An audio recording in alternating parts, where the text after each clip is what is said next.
and record it.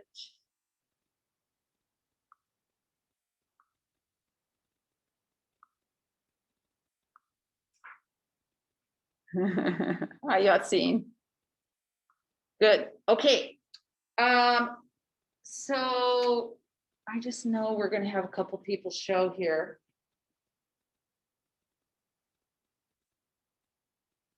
I don't know what you mean, Kenneth. Just says to me that I press continue instead of leaving the meeting. I don't want to leave. Oh, you did? Yeah.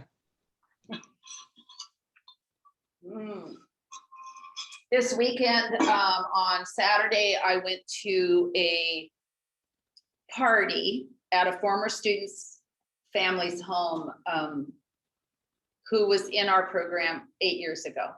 And he graduated from the med school. So he's a doctor now. So, and that was very fun, but the really fun part of it was that there were a bunch of other health career students from his class, 2 of whom are surgery residents. They all looked very tired. But for me, that feels like graduation. Sometimes with Parsa, when you graduate from med school, will you Facebook me and let me know you're graduating so I can send you something in the mail. So it was very, very fun to do, and time flies. That's what I want to say, because I could remember where those students sat in this classroom.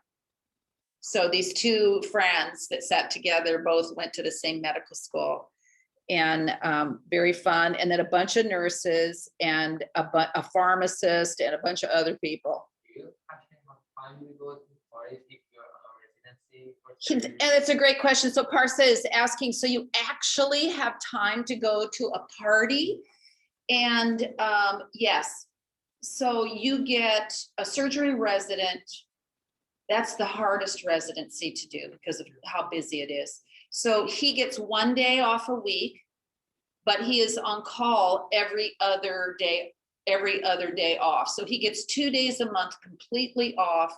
And the rest of the time he is either working himself or he's supervising younger doctors. So the older you get as a doctor, you have all these younger doctors helping you, but you're responsible for what they do. So you have to make sure you teach them really well and that you trust them. Such an important thing. So let's look at our module for today. There we go. Awesome. Okay, so what are we doing today? We're actually just going to review a couple of things out of the reading, and then I'm going to give work time, which I have been negligent to do, I have been told by a couple of students, like, Miss Ellis, you take all of our time during class. And so I'm going to try to, between now and the end of the year, do the district guideline, which is to give you half of the time. A lot of you, there's no issue at all. You've already done all the homework. You're already doing the homework in the modules that are coming up. So that's awesome, but there are some things that should be already done. So let's just zip down and be out of order and look down here. So you should already have finished muscles in CDL. And the reason is it takes a while to learn those names. And so just filling them in and turning in the assignment, of course, doesn't do it. Doesn't help you hold on to it. So I would love it if people would put in the chat line again, like, now, have you changed the way you're memorizing anything? So, and how do you memorize things? So it's such Parsa, how do you memorize things? So, oh, you read it multiple times and you can hold on to it that way. So you must be a very visual, what I call visual learner. I'm an extremely audio learner. I learn by hearing other people talk. If there's a recording of something and I can listen to it in headphones, that's very, very helpful. Somebody else at home, the best way for you to memorize depends on your learning style, and what works for Parsa and me may not work for you. So some people work better when there's noise. For instance, some people have to have it silent. And this is all just about your particular learning style. So my encouragement is to work on those names of those muscles on CDL. You do need to know them for your test on Friday. Read the rest of chapter 4. I also included just a question mark about your reading strategies. We were talking about that on Friday, and here's the brutal truth. The first 15 minutes of reading are always, it's very hard to keep your attention to what you're doing. So this is a practice like long distance running or weightlifting or swimming or anything else that takes endurance, is training your brain to pay attention so that you can be actually learning it. One of my strategies for reading, and you can't do this yet, but you can do it in college, and you could do it now on a piece of paper. When I was in college, I wrote all over my textbooks. So I would write myself little notes. Andy, you don't understand this at all. Star at the top of the page, dog ear of the page. And then I would be like, I don't need to study the things I already get. I need to go find someone or figure out how to learn the things I don't get. So taking notes in reading is my strategy. Parsa, do you have one? Yeah, I just write like 3 things that are related to what I'm like trying to learn. Like if I'm trying to learn about a muscle, Okay. I just did something that's related to like function. Okay, so Parsa, let me restate it and see if I have it. So when you're reading, you write. Yeah, some muscle. You write the things that you want to remember and know. Yeah. And that's good because you've captured more senses. So all of us, whether you're a visual learner, an audio learner, or what I call a kinesthetic learner, you do better with things like clay in your hands. You're like, oh, I see the way this muscle goes on there. That's a kinesthetic learner. All of you will need at least one other system to activate, to hold on to under times of stress, like testing, because testing can be stressful. Yeah, and also someday when you're taking care of patients, so whether you're a nurse or a PT or a doc or a pharmacist, you need to know something well enough that you can activate the thinking part of your brain when you're feeling stressed. Because having a patient in front of you, they don't come in like with note cards. They don't come in, they come in just telling you a symptom. I have an issue, I have a problem. Or a mom, like in our movie with the little boy with muscular dystrophy, the mama noticed that every time the little boy stood up, he had to use his hands, which is very unusual for children past 18 months old. They should be able to rise using their quads and gastrocs and hip flexors and not need to like push off the floor. Okay, so, and that's a very astute observation from a parent, but they're going to come in with that kind of thing, like, here's what I notice, and your brain has to file through all that you've known and learned to see if you can put together what might be wrong. Okay, so what am I going to do? I'm actually going to talk very briefly about something that's in your book that's really good. I know you've already done the reading. There are 3 kinds of muscles systems in the human body. And so I just am going to talk about the application of that, like what are we using? And then we're going to talk about the whys of that. I'm going to make sure that you understand and remember the sequence of muscle contraction. We've already done it, but it's good to come back and have it in a different form so that you can see it. This is not a picture. These are just words. So you can see the sequence. And then lastly, I'm going to talk very briefly about a little bit more about muscular dystrophy and really what goes wrong. So I like to link you guys to disease process and pathophys because that's really what medicine is, working with people that are not in homeostasis. Okay, also, have you guys, can somebody, oh, there's 4 people in chat. Hold on. Writing the word, oh yeah, writing it, says Kenneth. Yeah. Oh yeah.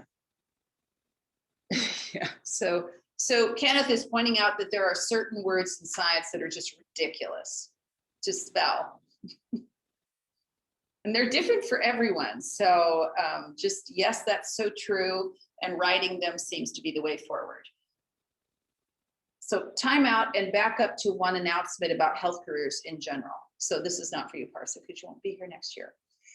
If you have forecasted into health careers, you should know very soon whether you got into the class or not. Whether you were, because it's a lottery. Actually, this next year's class is a lottery driven class. We try to take all of our Beaverton students because we are here on campus. So if you did not get in and you want to be in the class next year, you need to let me know.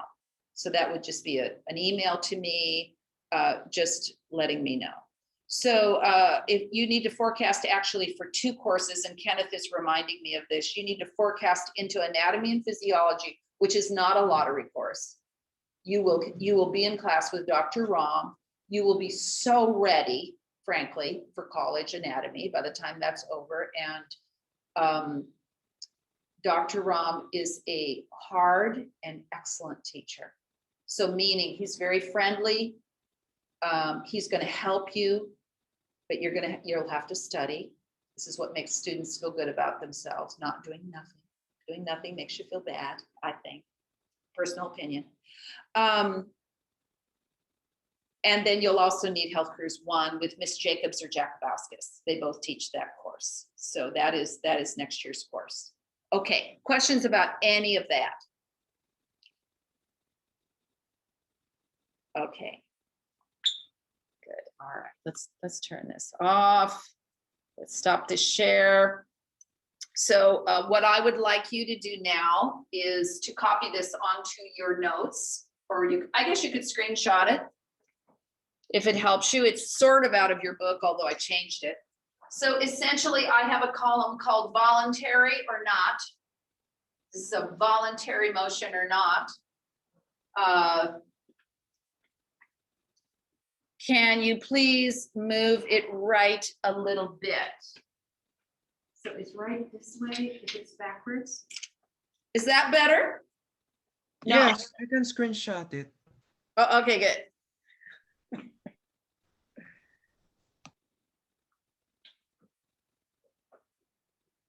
Okay. So voluntary or not, example, right now, your actin and myosin are active. Okay, voluntary or not. Yes, so Emily is pointing out, and yes, so the term voluntary means I made a decision. I decided. And Is it working on its own, then you're not trying to just. Voluntary means I made a decision to do it. I made a cognitive. Do you guys know this medical term, cognitive? And I'm going to tell you something really embarrassing that I did related to this term when I was first teaching. So cognitive means thinking. This is the hospital word for thinking. And so I would say, you know, patient's been in a big car accident and I'm talking to them and I would say the patient has a cognitive delay, meaning if I ask Parsa a question, Parsa's, you know, I can tell by his eye contact and the way he speaks to me that he gets me. So, and he'll answer me. He'll say, oh yeah, so this is how I study. So I know that Parsa is, quote, there. So cognitive delay would be where you're speaking to a patient and maybe they do respond appropriately, but there's a 30-second delay. So I come in the patient's room, they're laying on a stretcher, I put oxygen on them, I put a monitor on them, I put a blood pressure cuff on them, and I'm asking them, oh, hey, so what brings you in today? And it's silent. Or the patient says, so is the bus coming? And I will then, if the patient said that, I would say this. I would say, can you tell me a little bit about why you came to the hospital today? And the patient said, I'm not at the hospital, I'm at Safeway. Okay, this happens when people are head injured. Cognitive delay, thinking delay. So So voluntary action means that I have had cognition. I've thought about it. At 8:29, I made a decision to plug in my computer, open my Zoom class, and admit everyone to this class, all voluntary. Okay. Involuntary, meaning it's going to go on with or without my frontal lobe of my brain. It's going to go on with or without me. If I stop eating sodium or glucose, my cognition will eventually just stop. I will become unconscious, and my body will convert my fat and muscles into glucose and break down any other way that they can get all the raw materials to keep me alive. And it'll last a week. Okay, so that's involuntary. All right. So just one second. I try to read my chat, but if I have it open, it records it, and it's so annoying.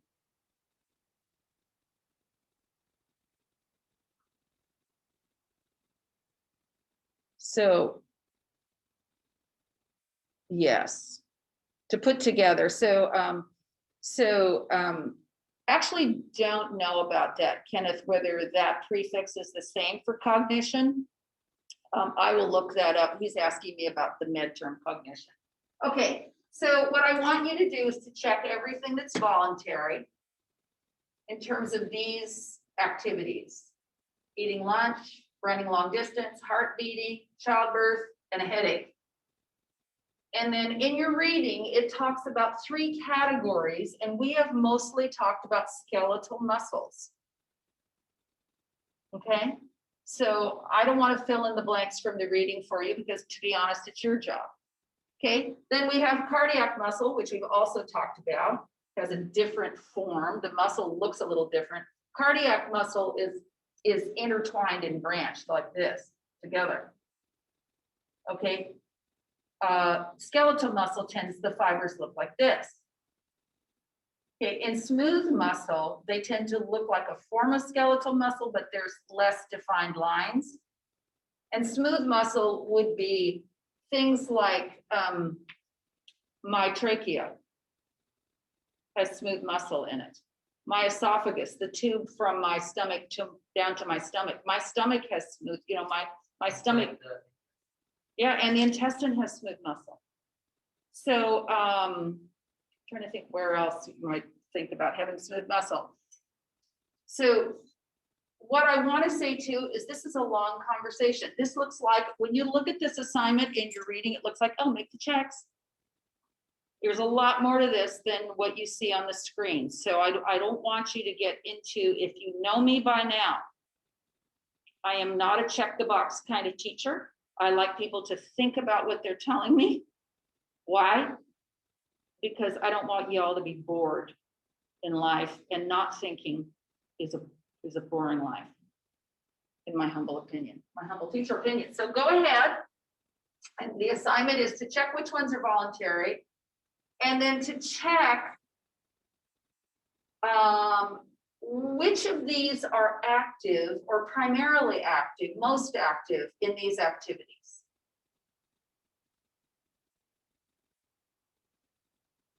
And I have a method and a reason I am doing this. So that's your job. I'm going to give you 6 minutes.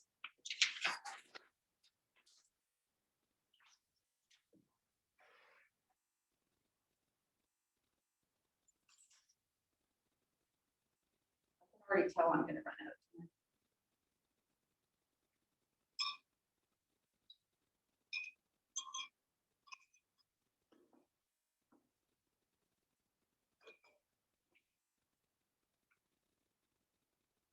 Yeah.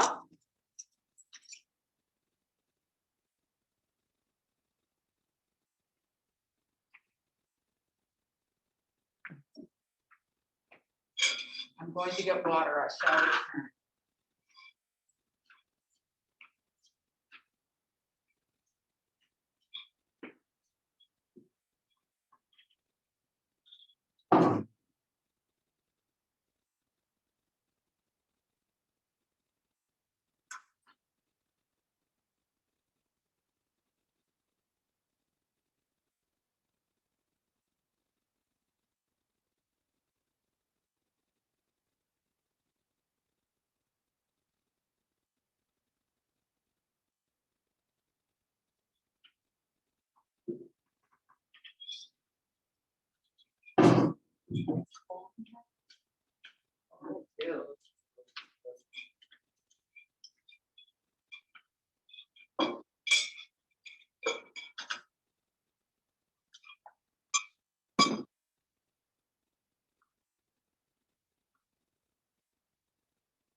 You have 3 minutes. I'm gonna keep taking roll.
Okay, so looks like a bunch of people are messaging me that they're done. Okay, so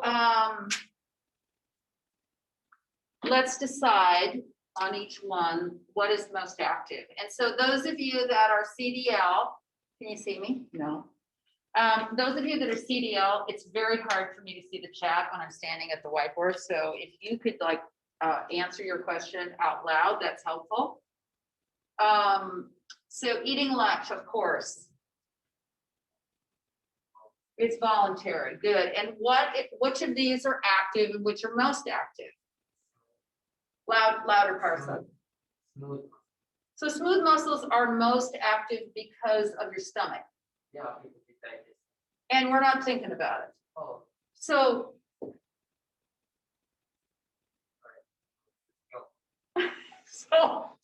So Parsa's pointing out why this is not an easy assignment. And the reason is that your book makes it sound like you can just categorize them. No, you have to want to eat, right? So one of the things I feared most, I've been vaccinated, but one of the things I feared most with COVID-19 was loss of appetite. Because it isn't transient. It means it isn't like, oh, you don't feel like eating for a while. People would lose their sense of smell, and your sense of smell is the stimulus to want to eat. So, and I love eating and food in general. So I'm gonna say, yeah, if we're talking about digestion, for sure, that's all smooth muscles. That's all involuntary. Right? When last night we ate seafood stew and sourdough bread. It was somebody's birthday, and then this fancy dessert with pistachio nuts. So good, so good. Mechanics of it were skeletal. The digestion of all of that food, which probably mostly happened around midnight when I was asleep, was my smooth muscle system. So I think you're right, Parsa, although of course, what muscles are involved in chewing?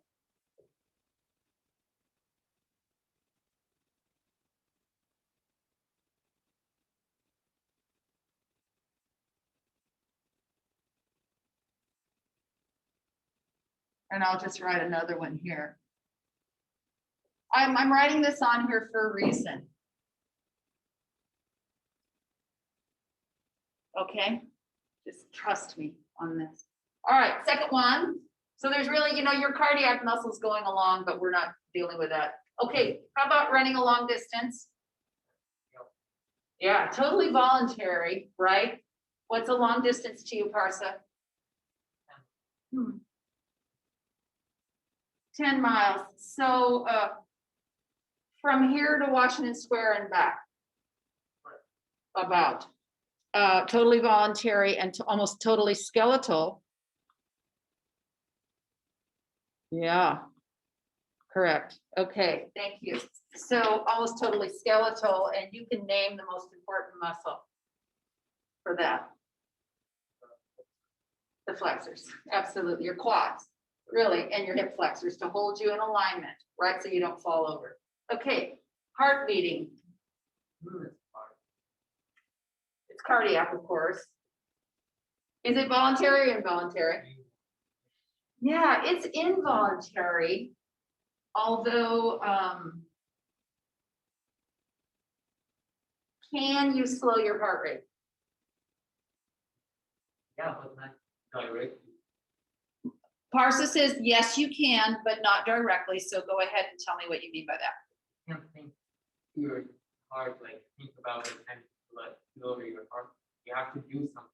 Yeah, so not cognitive, right? It's not, although some people contest this, I just want you to know. Yeah, so Kenneth says you can make it faster by exercising. So true. But it's not cognitive. We're not thinking about it. So, right. So can you control it? Can I tell my heart, you just ran around the track 8 times with a bunch of healthcare students that are 35 years younger than I am? I can't make my heart beat like yours. So it's involuntary. It's involuntary. Can you change it? Yes.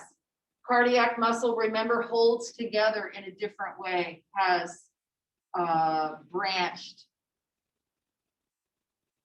strength. Meaning the fibers are like this, woven together. Why? Because if you beat 1 million times a year, if your leg contracted 1 million times a year with the fibers next to each other like this, they would eventually shred and come apart. And you'd have a big injury, right? That's why your heart is constructed the way it is. Okay, childbirth. Smooth muscle, I guess. Oh, smooth muscle, although you'd never know it because it's so amazingly strong. And is it voluntary or involuntary? Involuntary. It's involuntary. It is a weird experience. That's what I'm going to say. Because it is completely hormonally driven.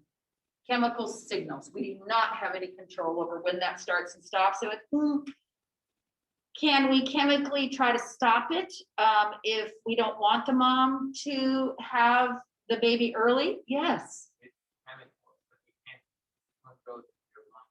Go ahead. You can control the chemical.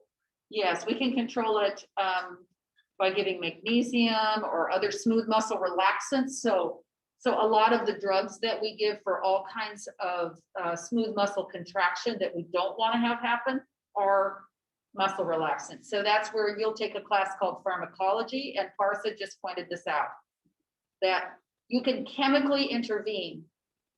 You can chemically intervene as a physician or a nurse or a pharmacist, but it is not cognitive. Okay. Headache. Involuntary. Louder, Kenneth. Involuntary. Ooh, okay.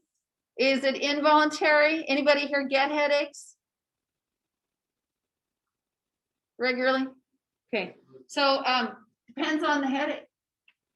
So depends on the headache. Most people are going to say they are a smooth muscle problem. Why? Because you don't always think of it, But what's causing the headache? but your muscle. Does anybody know? So it depends on the kind of headache. I think stress. More information, please. Yes, more information, please. So if your patient says to you, and you say to your patient sweetly, you know, I just think this is a stress headache. And they're going to be, what does that mean? I'll tell you what my husband would say. He goes, I don't understand. So how does stress cause headaches? This is why you go to school a long time, so you can answer these questions. So there's a lot of answers to this question. One is a skeletal headache. A stress headache. I do this. I take my trapezius muscle. This is how I get a headache. And I hunch up my shoulders and I stay on, oh yeah. So Kenneth is saying overthinking. Just try this for a day. I don't know, Kenneth, about that. Try this for a day. Pay attention to where your shoulders are. So your trapezius muscle has a connection right here on your occiput, on the back of your head, here on your shoulder, and right down here at the bottom of your scap. It's a big triangle, okay? And it is meant to be flat. My back is flat, my head back like this. When I am on a phone or on the computer, and if I'm stressed and on the phone and on the computer, my shoulders come up and I pull the attachment on the bottom of my scapula and the one on my occiput.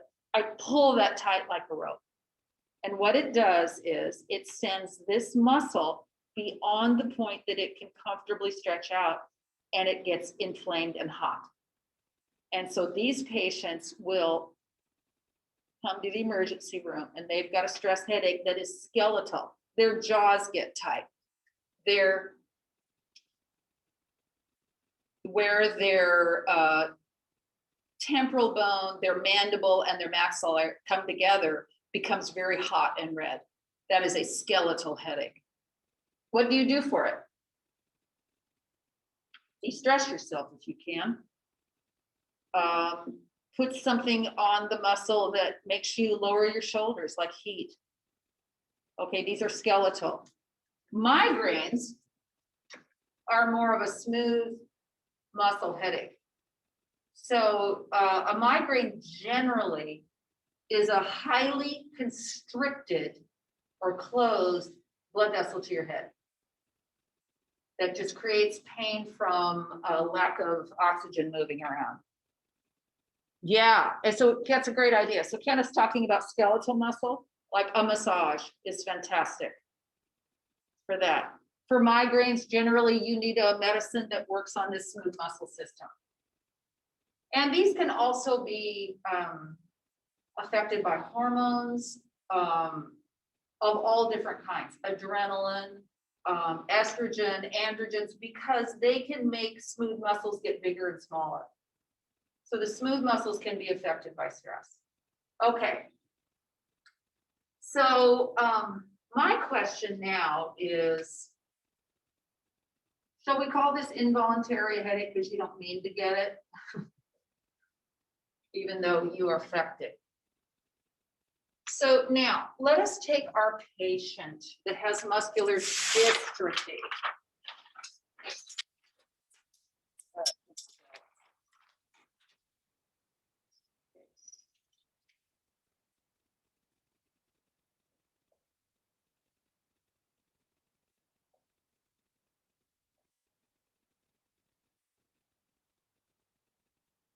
And let us take this, make this patient 8 years old. You're the provider. That means you're the person who sees this patient. And so first of all, we need to kind of, I'm going to move this. Oops, I'm going to move this.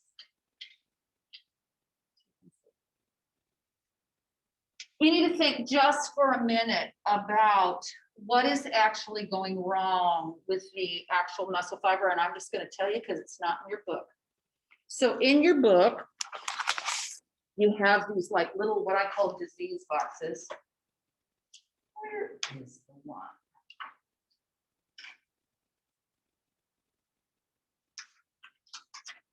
Here we go. I'll read it. Here's the detail you're going to get from your book, and I realize I'm not complaining. Some people inherit a disease that destroys muscle fibers and replaces them with fat and connective tissue. People who have muscular dystrophy are unable to move, their movements seem clumsy, and they fall down a lot. Disease affects muscles that control breathing. Which one is that? Which one is that? Muscles that control breathing. I think it's a smooth muscle. Ah, very interesting. It actually is not. Every other body process is, but you have two skeletal muscles that help with your breathing. You have diaphragm, right? That contracts, even though it's involuntary. It's one of the few involuntary skeletal muscles, and your intercostals between your ribs that allow your chest cavity to get bigger and contract smaller. So for a patient with muscular dystrophy, that is how they will expire or die, is that they will lose the ability to contract and drop their diaphragm. Very sad, but very true. So the question is, and I said we were going to do this on the module. Yes, thank you, Emily, is just to talk for a millisecond about what actually happens in the muscle fibers, remembering that, can you see this? You have this big muscle that comes down and then separates into what are called fascicles, right? So you have a fascicle.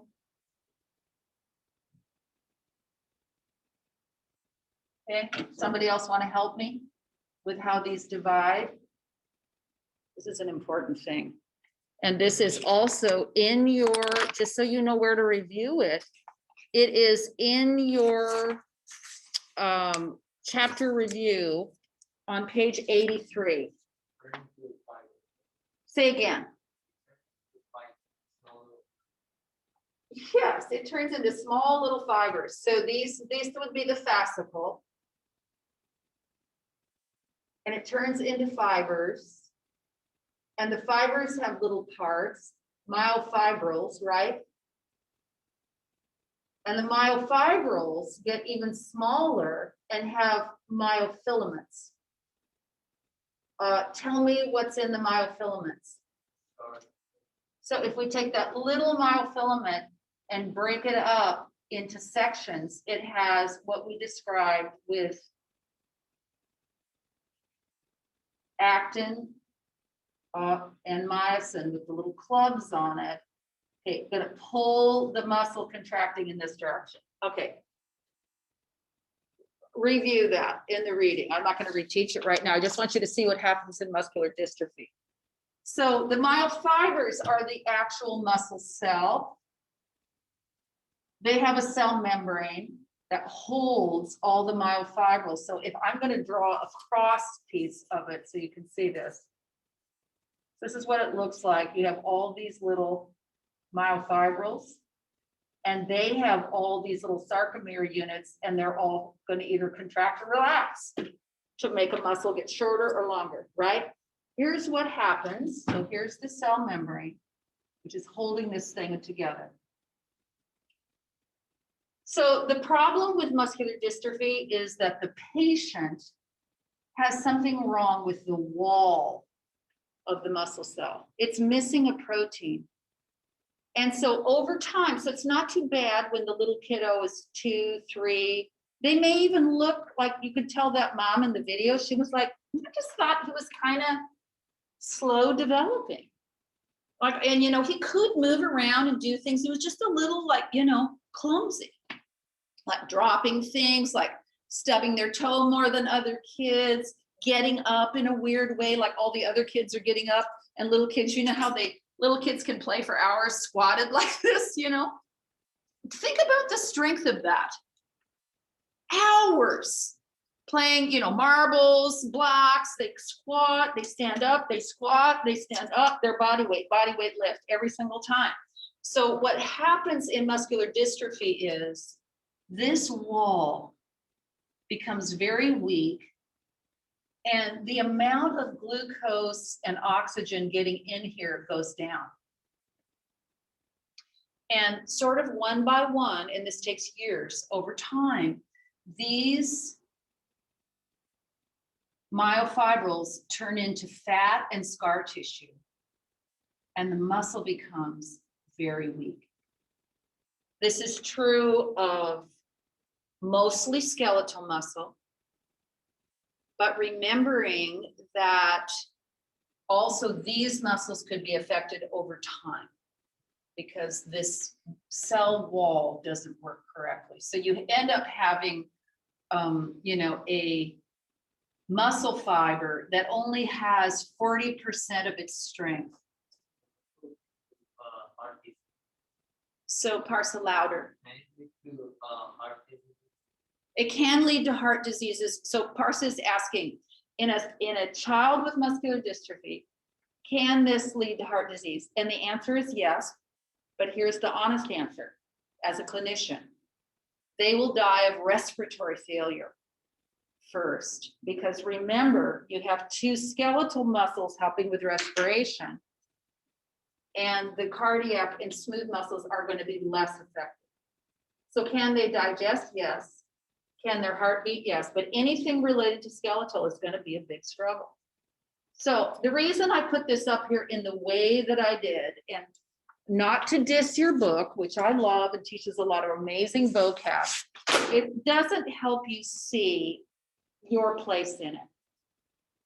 So let us just imagine for a moment, and you can pick any career you want. I know we talk a lot about doctoring, but there are hundreds of careers in healthcare. So let me pick one that we haven't talked about. Being a PA, I think it's Lupe. Is it Lupe or Luz that wants to be a PA? Yeah, biology careers are the preparation for all of these, Kenneth. So somebody wants to be a PA, a physician's assistant. It's a 6-year degree, 6 years after high school. You would be an assistant to a doc, and you would work in the same office as a doctor, and you would see patients.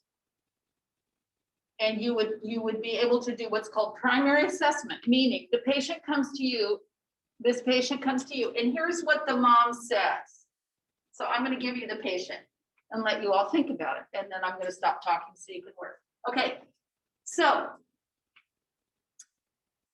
I'm going to circle the things that the mom says are going on, and you tell me whether you think they have muscular dystrophy or not.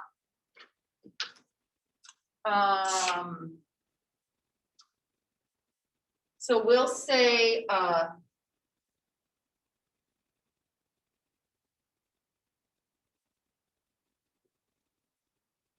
very slow running.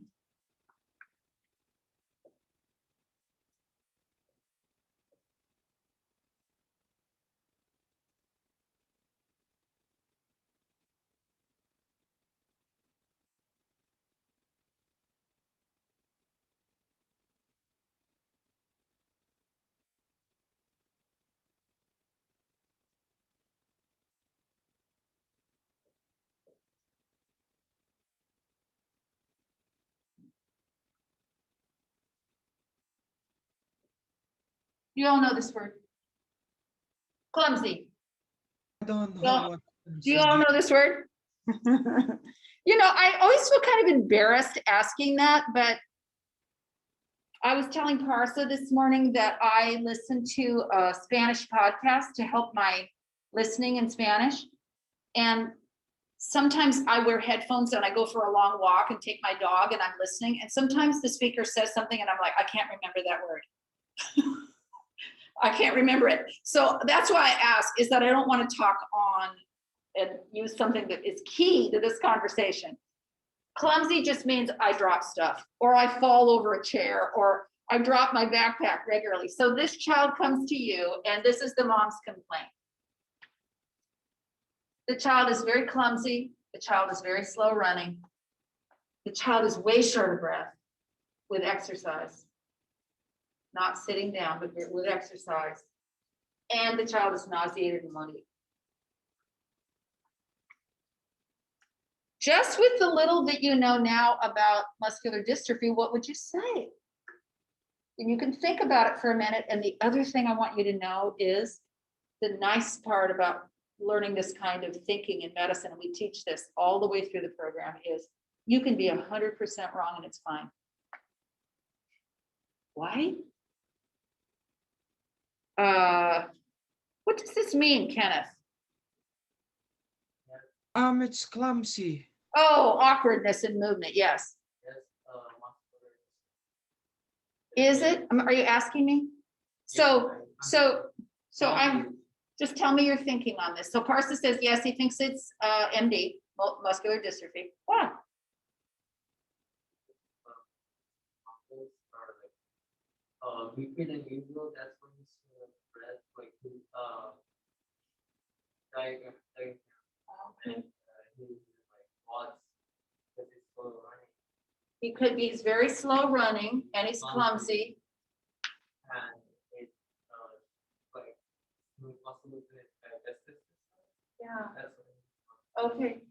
So Parsa says, yes, it's muscular dystrophy. What do the rest of you think?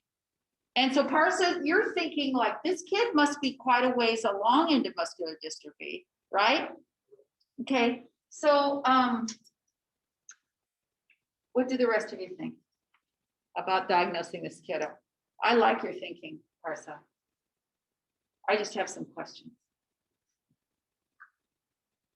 Okay, I don't know if anybody else wants to play diagnostics today. I like it. I like mysteries. So, and maybe you're not really there. I know a couple of you are really there.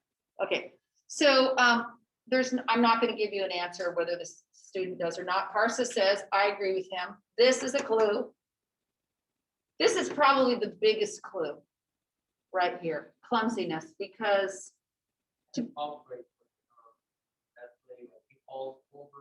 yeah. And, like stand up by himself. Because, you know, so Parsa's saying, yeah, like that is the most unusual clue here, is that as 8 years of age, I'm going to give this what I would call the big eyeballs. Like, what? That's the most unusual part. Now, here's the reason it's the most unusual. Short of breath, you know, the kid could have asthma, right? Nauseated, they could just, I don't know. They don't feel like eating. They have asthma, they're short of breath. We would need more testing to know. But you are right, Parsa, that this is the big clue right here, because these broken muscle fibers are going to slow contraction. They're going to slow a child's ability to catch themselves if they're going to fall, or like when you've almost dropped something and quickly you have a quick reflex to pick it up. This is all 40% slow. Such good thinking. So review this section. It isn't created in the book exactly like this, but you need to know the difference between what these parts do. They're all part of your muscular system, and we're mostly concentrating here. I just don't want you to think that's all there is. Okay, you have the rest of class to do the following things. Finish, make sure CDL is done in muscle and turned in. Shouldn't take very long. There is an assignment on tomorrow's module, which is published, which is a comprehension check. It's in CAMI. You could work on that.